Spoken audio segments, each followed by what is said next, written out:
Alô, amigos! Hoje teremos a aula número 70, que trata de íon. Íon positivo cátion e íon negativo ânion. Vamos acabar com confusão de palavras semelhantes. Vem cá, o que é íon? Íon, primeiramente, genérico, é a partícula que se orienta num campo elétrico, porque possui carga.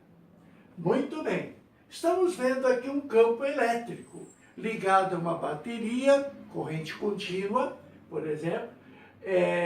O cátodo será o polo negativo, lembra? Lembra dos raios catódicos que emitiam partículas que chamávamos de raios catódicos, que posteriormente foram chamados de elétrons. Muito bem, então o cátodo é o polo negativo. Nesse campo elétrico, o polo positivo é chamado de ânodo. É o polo positivo que já nos deu os raios anódicos, lembra? Que deu origem à descoberta do próton. Muito bem, se cátodo é o polo negativo, se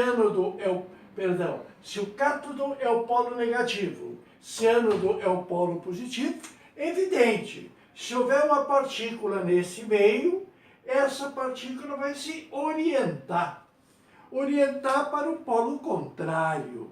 Então podemos dizer, hilariamente, que o cátodo, ele cata cátion. O cátodo parado cata cátion, que anda. Dizem que em grego, ion quer dizer viandante. Muito bem, o cátion caminha para o cátodo, enquanto que o ânion caminha para o ânodo. Palavras com inicial semelhante, mas significado elétrico contrário. Muito bem, o cátodo cata cátion e o ânodo cata ânion. Fácil. A química é fácil. Bem, uma das formas de criar um cátion é através da perda de elétron. Então vejamos o exemplo mais comum do sódio. Número atômico 11. O que o número atômico indica? Número de prótons. O número de prótons que jamais vai mudar, porque os prótons estão no seu núcleo intocável. E, no caso de ser neutro, ele terá também a mesma quantidade em elétrons. Aí ele fica neutro. Bom, onde estão esses 11 elétrons? 1s2, 2s2, 2p6, 3s1.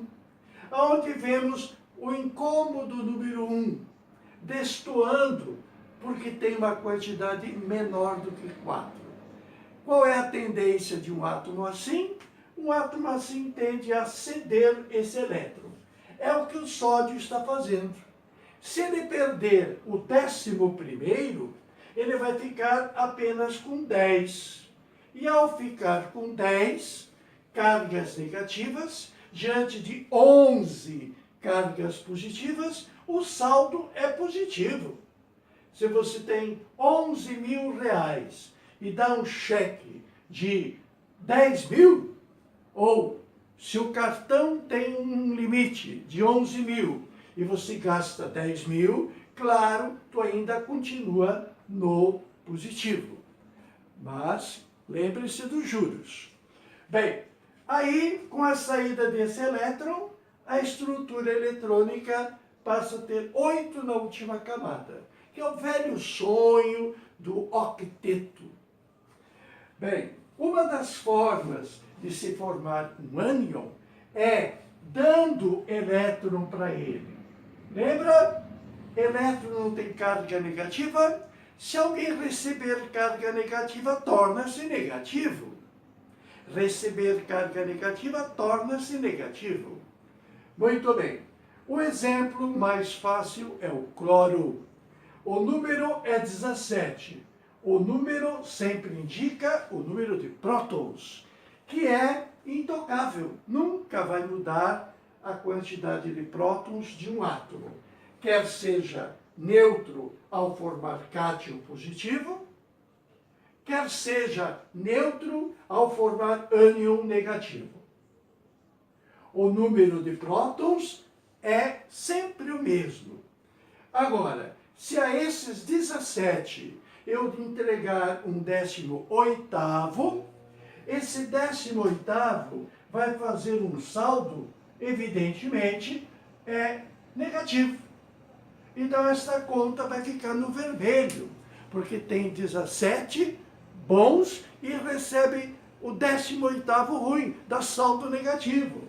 Esse saldo negativo é que a gente chama de carga negativa. Então, perceba que os 17 elétrons do cloro estavam 1s2, 2s2, 2p6, 3s2, 3p5. É meio incômodo ter 5, sendo que o P, o total é 6. Então, um átomo desse tende a receber para completar 8, para completar o tal do octeto. Se receber 1 nessa posição, ele vai ter 1s2, 2s2, 2p6, 3s2, 3p6, com a vantagem de passar a ter 8 na última camada. Resumindo o resumo, cátion é a partícula positiva que caminha para o cátodo. Ânion é a partícula negativa que caminha para o ânodo. O cátodo se forma pela retirada de elétrons e o ânodo se forma recebendo elétrons. Tote ao seu dispor.